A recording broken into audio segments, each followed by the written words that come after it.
प्रेक्षको नमस्कार. मी उत्तम कुटे. तुम्ही पाहतात आपला आवाज.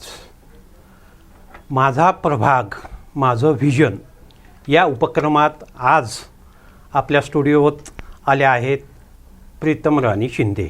नमस्कार. त्या एक यशस्वी उद्योजिका आहेत आणि आत्ता त्या पिंपरी चिंचवडमध्ये आगामी महापालिका निवडणुकीत प्राधिकरणातून प्रभाग 15मधून त्या इच्छुक आहेत. त्यांना निवडणूक का लढवायची, त्यांचं ती लढवण्यामागचं व्हिजन काय आहे ते आज आपण त्यांच्याकडून जाणून घेणार आहोत. मॅडम, तुमचं स्वागत आहे. माझा पहिला प्रश्न तुम्हाला असा आहे की तुम्ही निवडणूक लढवणार आहात, इच्छुक आहात, कुठल्या पक्षाकडून तुम्हाला ही निवडणूक लढवायची आहे? सध्याचा सगळ्यात मोठा चर्चेत असलेला प्रश्न आहे. त्याआधी जस्ट प्रथम आपला आवाज न्यूज चॅनलचे प्रमुख अतुलसिंह परदेशी यांचं मी आभार मानते की त्यांनी मला इथे बोलवलं आणि बोलण्याची संधी दिली. अर्थात तुमचा प्रश्न हा जो आहे कुठल्या पक्षाकडून, तर माझा आवडता पक्ष जो आहे तो BJP आहे. BJP अशासाठी की माननीय पंतप्रधान मोदी हे माझे आयडॉल आहेत. कारण त्यांनी जी टुरिझम आणि आपल्या भारताची इमेज चेंज केली. मी बेसिकली फ्रॉम टुरिझम इंडस्ट्री. 5-30 वर्ष मी फक्त टुरिझमच केलेलं आहे. आणि जे मोदींनी भारताला व्ह्यू दिला की पूर्वी भारताची असलेली इमेज आणि मोदी आल्यानंतरची इमेज, म्हणजे आपण साधं वाराणसी घ्या, त्यांनी जो वाराणसीचा पालट केला, अयोध्या घ्या, म्हणजे प्रत्येक गोष्ट जिथे आता नाशिकचा कायापालट करतात, म्हणजे प्रत्येक ठिकाणी त्यांचं जे आहे. तर त्यामुळे BJP शिवाय तर माझ्या समोर दुसरे आयडॉल नाहीत. आणि तसंच त्यांच्याच पावलावर पाऊल ठेवणारे म्हणजे आपले देवेंद्र भाऊ फडणवीस, कारण मुख्यमंत्री. ह्या मुख्यमंत्र्यांनी लाडक्या बहिणीसाठी केलेली योजना अगदी तळागाळातल्या महिलांना, म्हणजे अगदी त्यांना म्हणजे मेडिकल चार्जेससाठी पण म्हणजे मागावे लागायचे उधार, पण ते लाडकी बहीण योजनेमुळे त्यांच्या म्हणजे कमीत कमी म्हणजे खर्चात त्यांच्या अकाउंटला जे पैसे येतात ना, ते जी खुशी आहे त्यांना दिली, ती फक्त हे पहिले मुख्यमंत्री की ज्यांनी अशी योजना आणली. आणि यावर्षी स्वतः देवेंद्र फडणवीसांच्या मी तो सगळा जो त्यांनी कार्यक्रम लाडक्या बहिणीचं आयोजन केलं होतं मुंबईला, मी बघायला गेले. लाखो महिला तिथे मुंबईला उपस्थित होते. त्यांना राख्या घेऊन आल्या होत्या. काहींनी राख्या आणल्या होत्या, काहींनी त्या स्वतःसाठी असे आपण भावासाठी जे लाडानी प्रेमाने करतो ते लाडू बनवून आणले होते, काय काय त्यांचे ग्रीटिंग्स आणले होते. म्हणजे यातून त्यांनी केलेल्या कामाचं स्वरूप दिसतं. आणि तसेच आपले पिंपरी चिंचवडमधले जर ॲडॉल असतील तर माझ्यासाठी आहेत लक्ष्मणभाऊ, स्वर्गीय लक्ष्मणभाऊ जगताप. म्हणजे ॲक्च्युली त्यांचं पण व्हिजन सेम मोदींसारखंच होतं की त्यांनी मेट्रो आणली. म्हणजे जिथपर्यंत मी स्वतः भाऊंना ओळखत होते की मी त्यांचे पासपोर्टची कामं केली, विजाची कामं केली. इनफॅक्ट त्यांच्यामुळे मला बरेचशी पालिकेमधली तेव्हा कामंही मिळाली आणि आम्ही एकत्रपणे खूप कामं केली.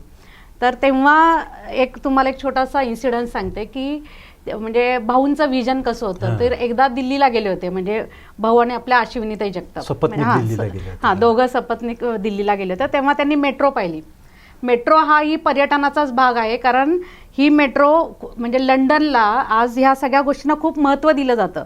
तिथे लंडनला जास्तीत जास्त hop and hop buses service आहेत, मेट्रो आहेत आणि पब्लिक तिथे म्हणजे किती तुम्ही लाखो करोडपती असा मेट्रोचा यूज करतात आज ट्रान्सपोर्टला. आणि ते व्हिजन आपल्या भाऊंकडे होतं आणि त्यांनी म्हणजे हे इथे आणली पिंपरी चिंचवडमध्ये आणि ते स्वप्न पूर्ण केलं.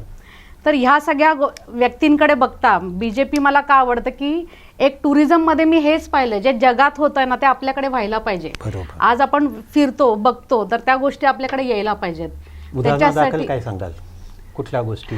आता एवढ्यात आता ह्या लास्ट 2-3 इयर्समध्ये तुम्ही जर ऑब्झर्व केलं असेल तर बालीला जाणाऱ्यांची खूप क्रेज आहे. म्हणजे आमचा महिला वर्ग जो आहे, अरे नाही बालीलाच जायचं, हनीमून कपल असेल बालीला जायचं. आणि काय तिथे त्यांनी फक्त एक झोका झुला म्हणा किंवा काय एक तयार केलाय, त्याच्यावर ते फोटोग्राफीचा एक पॉईंट केला आणि त्याच्यावर ते लाखो रुपये कमवतात.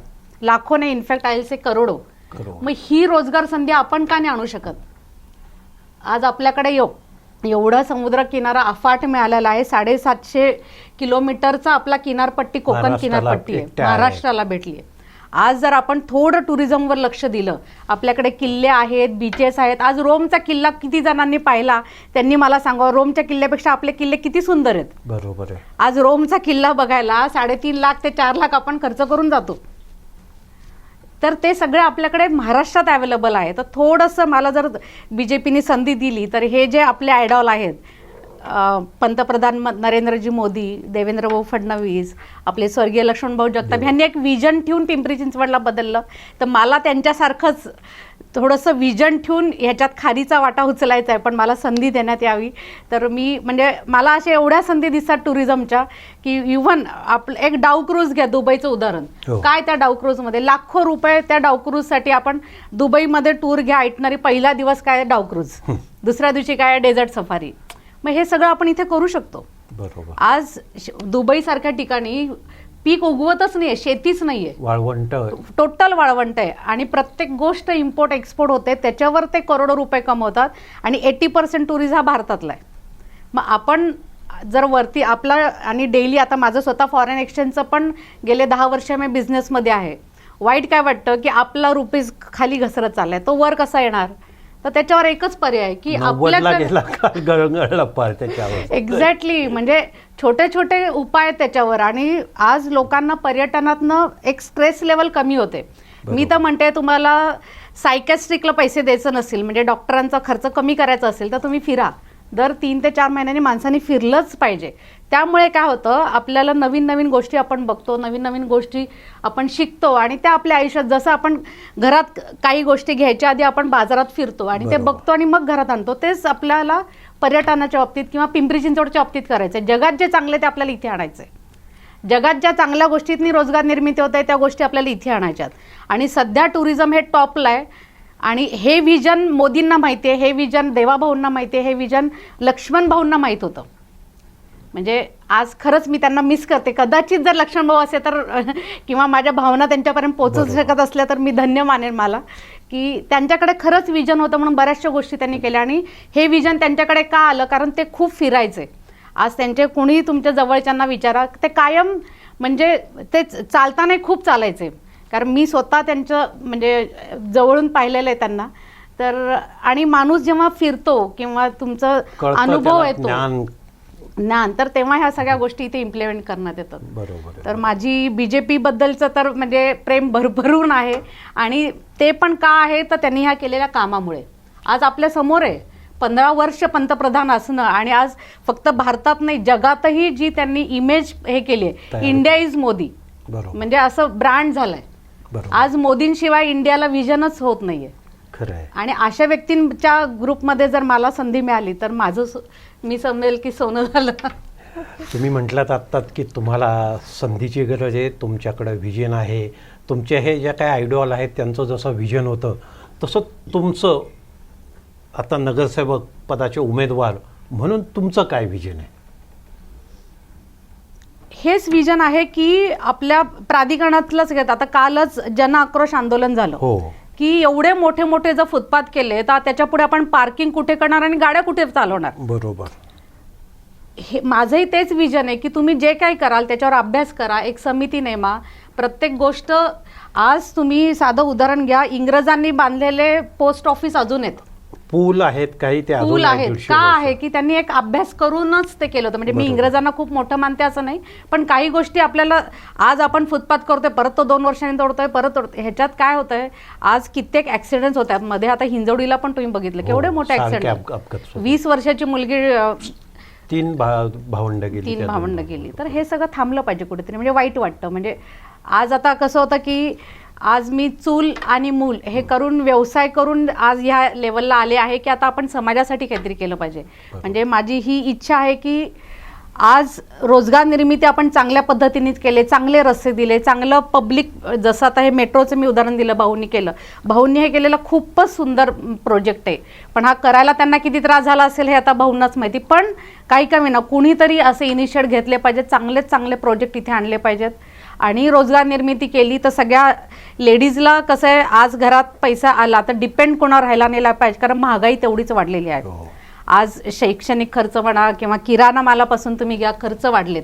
त्यामुळे माझा रोजगार निर्मिती आणि स्पेसिफिक महिलांच्या रोजगार निर्मितीवर भर राहील. तुमचा भर राहणार, प्राधान्य राहील. म्हणजे मला जर हे चान्स दिला तर मी टुरिझमच्या माध्यमातून मॅक्झिमम लेडीजला, म्हणजे जसं आता मी बालीचं उदाहरण दिलं, बरोबर. एक लेडीजला मी अख्खा तो प्रोजेक्ट सांगेल की बाबा आपल्याला हा प्रोजेक्ट करायचा आहे, दुसऱ्यांना सांगेल की आपल्याला हा डाऊक्रूजचा प्रोजेक्ट, असे खूप सारे प्रोजेक्ट्स आहेत जे आपण कमी जागेमध्ये कमी वेळेमध्ये इथे करून त्याचा रोजगार निर्मिती करू शकतो. तुम्ही इच्छुक आहात, तुम्हाला निवडणूक लढवायची आहे असंही वाटतं, पण मग तुम्हाला हेही तुम्ही सांगितलं की तुम्हाला भाजपकडून निवडणूक लढवायची, पण भाजपने तुम्हाला उमेदवारी का द्यावी? कारण आता हा टुरिझम हा एक चला माझा पेशा आहे आणि मी त्या अँगलनी बघते आणि त्यातनं मी प्रगती करेन, हा तर माझं प्रॉमिस राहीलच. बरोबर. प्लस म्हणजे आता जर मला निवडून दिली तर आता माझं स्वतःचं घर परमार पार्कमध्ये आहे. आता आमची 30 वर्ष जुनी बिल्डिंग आहे. तिथे हेच झालंय की एक फ्लॅट एकाने घेतला, तो दुसऱ्याला विकला, दुसऱ्याने तिसऱ्याला विकला. प्राधिकरणमध्ये आमच्या नावाची अजूनही नोंद नाहीये. बरोबर आहे. आज 99 वर्ष लीजनी आम्ही या सगळ्या प्रॉपर्टी प्राधिकरणाच्या घेतल्या. माझं LIG मध्ये स्वतः घर आहे, आमचं प्राधिकरणमध्ये एंट्री नाहीये. आज माझं ऑफिस जिथे आहे सेक्टर 27 म्हणजे अतिशय उच्चभ्रू सोसायटीमध्ये माझं ऑफिस आहे, पण ते माझ्या नावावर नाही. मग आता हे सगळं करायला म्हणजे जर मला तुम्ही संधी दिली तर मग मी हे सगळे जे आहेत हे पेंडिंग गोष्टी त्याच्यावर नक्की स्वतः लक्ष घालून सगळी नावावर कसं करता येईल, प्रत्येकाचं प्रॉपर्टी कार्ड कसं देता येईल यासाठी तर मी 100%, कारण आज स्वतः माझ्या 4 ते 5 प्रॉपर्टी आहेत आणि त्या माझ्या नावावर नाही आहेत. कारण मध्येच आपण मुंबईमध्ये तो इन्सिडन्स ऐकला की जर काही इथे भूकंप आला आणि जर जमीनदोस्त झालं किंवा काही बॉम्ब पडला तर आज माझ्या नावावर काहीच नाहीये. सगळं प्राधिकरण. तर हे सगळ्या गोष्टी करायला मी नक्कीच म्हणजे इनिशिएट घेईल आणि या सगळ्या गोष्टी पूर्ण करेल. थोडक्यात म्हणजे तुम्ही तुमच्या प्रभागातल्याच नाही तर म्हणजे प्राधिकरणातले जे काही लीजवरच्या प्रॉपर्टी आहेत किंवा त्यांच्या नावावर त्याचं प्रॉपर्टी कार्ड करून देणार हा तुमचा सगळ्यात म्हणजे प्रायोरिटीचा मुद्दा राहणार आहे. त्या जोडीनं मला फक्त आणखी असं विचारायचं आहे, हा प्रश्न प्राधिकरणात तुमच्या प्रभागात भेडसावतो आहेच, परंतु इतर कुठले असे प्रश्न आहेत की जे तुमच्या प्रभागात भेडसावत आहेत?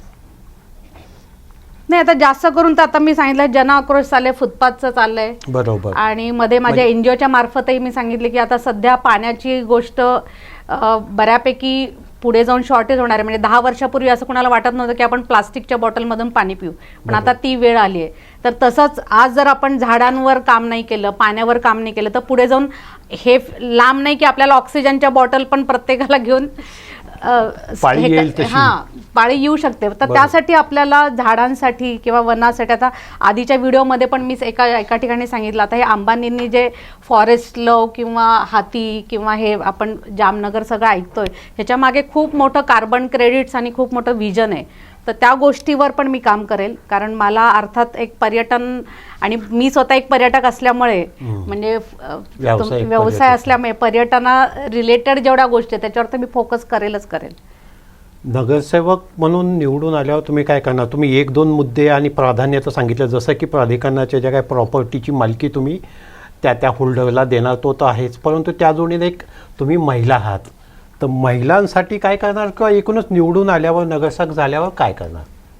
नाही, आधी मी सांगितलं तसंच, म्हणजे माझं विजनच हे आहे की सुख समृद्धी असावी. एक महिला म्हणजे काय असतं की बाबा घरात सुख समृद्धी आहे का, तर ती कधी असते की तर तिच्या चेहऱ्यावर दिसते, तिच्या पाकिटात पैसे असायला पाहिजे, ती स्वबळावर स्वकष्टावर म्हणजे तिचं घराचं आणि कुटुंबाचं समतोल राखता आला पाहिजे. त्यासाठी एकच आहे की आपल्याला भरभरून रोजगार निर्मिती करायची आणि तो शक्य आहे. आज तुम्ही आज मी भूतानसारख्या देशाचंही तुम्हाला उदाहरण देते, तिथे एकही टपरी नाही आहे. म्हणजे जेव्हा आपण बागडोगरापासून जातो, बागडोगरा आणि भूतानची जी बाउंड्री आहे, तुम्ही कधी गेला तर आवर्जून जा भूतानला. मी तर सगळ्यांना सांगते, भूतानला जाऊन आलात की लक्षात येईल की टपऱ्या नसायला पाहिजे. मला वाटतं आपला जवळचा देश आहे. तर म्हणजे त्यांनी आणि त्या देशमध्ये तुम्ही अजून एक बघा की जास्तीत जास्त महिला बिझनेस चालवतात. 90% बिझनेस तिथे भूतानमध्ये महिला चालवतात. आणि अतिशय स्वच्छ, निसर्गरम्य आणि सुंदर देश आहे की जो आपण बघायलाच पाहिजे. असं मग हे आपल्या इथल्या जर महिलांना आपण स्वकष्टावर स्वबळावर हे सगळं जर शिकवलं तर त्या खुश राहतील. त्या खुश राहिल्या, त्यांची मुलं चांगलं शिक्षण घेतील, त्यांनी चांगलं शिक्षण घेतलं, घरातले वादविवाद कमी होतील. म्हणजे एकंदरीत सगळीकडे आपण म्हणतो की भरभराट सुखसमृद्धी राहील. जसं आपण म्हणतो आपला भारत सुखसमृद्ध आहे तर आहेच. तुम्ही भाजपकडून इच्छुक आहात, भाजपने जर तुम्हाला उमेदवारी दिली तर तुम्हाला विजयाची किती खात्री वाटते? 100% कारण इनफॅक्ट म्हणजे मला बरेच जणांनी सांगितलं की तुम्ही लीड घ्या, तुमच्याकडे चांगलं विजन आहे आणि डेफिनेटली विल सपोर्ट यू. आणि माझं हेच विजन आहे की आपण सगळ्यांनी ग्रो करू, विन विन सिच्युएशन. कारण जेव्हा मी 30 वर्ष बिझनेस करून ह्या पॉईंटला आले तर ऑब्व्हियसली विन विन सिच्युएशनवरच आले की मला एकटीला नफा नको आहे, माझ्याबरोबर कमीत कमी 500 ते 1000 महिला पण पुढे यायला पाहिजेत. बरोबर. आणि आज माझ्या एवढ्याशा बिझनेसमधनं जर मी इथपर्यंत येऊ शकते आणि जर मला पक्षाने संधी दिली तर नक्कीच म्हणजे मी मॅक्झिमम महिलांना चांगल्यात चांगल्या रोजगार निर्मिती करेल, चांगले चांगले त्यांचे कोर्सेस आपण अरेंज करू, त्यांना बिझनेस कोच देऊन हे सगळं छानपैकी प्लॅनिंग करून आपलं पिंपरी चिंचवडचा चेहरा मोहरा बदलून टाकू. पर्यटन क्षेत्रातल्या तुम्ही एक यशस्वी उद्योजक आहात. तुम्ही 1-2 अनुभव सांगितलेत पर्यटन क्षेत्रातले, जसं तुम्ही भूतान सांगितलं किंवा दुबई सांगितलं किंवा बाली बेटाविषयी सांगितलं. तर असे दुसरे काही छानसे इंटरेस्टिंग आमच्या प्रेक्षकांना पाहावेसे ऐकावेसे वाटतील असे काय तुमच्या पर्यटन म्हणजे ही जे काही फिरस्ती आहे आहेच ना, त्याच्याविषयी आपल्या काय सांगाल? भारतात सगळंच आहे. हा. म्हणजे सुजलाम सुफलाम मलयत शीतलाम आपण जे म्हणतो ते सगळं इथे.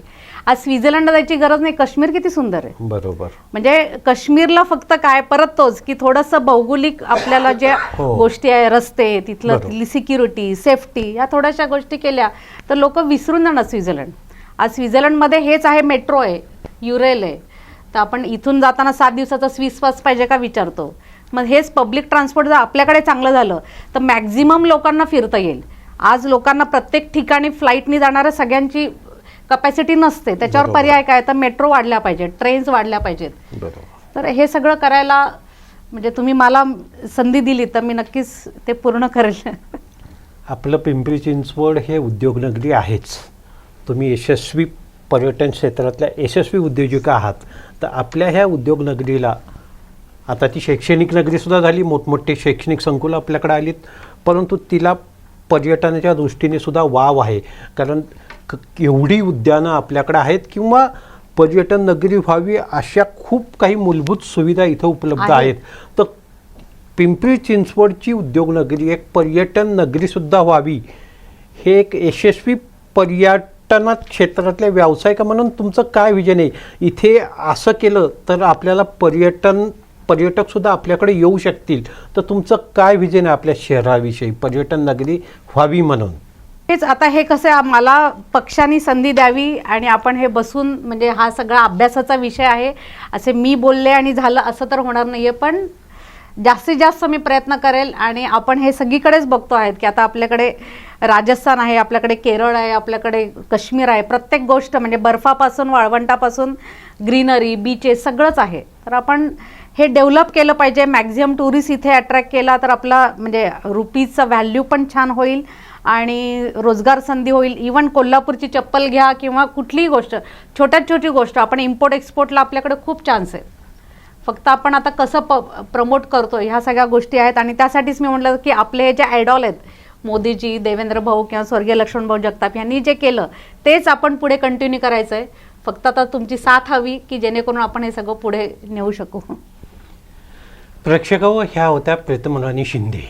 त्यांनी नगरसेवक पदाचं आपलं विजन सांगितलं आहे. त्या पर्यटन क्षेत्रातील एक यशस्वी उद्योजिका असल्यामुळं आपल्याबरोबर महिलांनीसुद्धा यशस्वी व्हावं असं त्यांचं उद्देश आहे, हेतू आहे. आणि त्यासाठीच एक व्यासपीठ मिळावं म्हणून त्या राजकारणात येऊ इच्छितात. समाजकारण करावं हा त्यांचा हेतू राजकारणात येण्यामागे आहे. म्हणजे थोडक्यात काय तर बाळासाहेब ठाकरे शिवसेना प्रमुख आपल्या कार्यकर्त्यांना नेहमी सांगायचं 80% समाजकारण करा आणि 20% राजकारण करा. तोच हेतू, तोच उद्देश आपल्या प्रीतम राणी शिंदे यांचाही आहे. त्या उद्देशासाठी, त्यांच्या व्हिजनसाठी, त्यांच्या निवडणुकीसाठी, त्यांच्या उमेदवारीसाठी आपला आवाज कडून त्यांना शुभेच्छा आहे. आणि तुम्ही वेळात वेळ काढून आज आमच्या स्टुडिओत आलात त्याबद्दल तुमचं धन्यवाद. थँक्यू.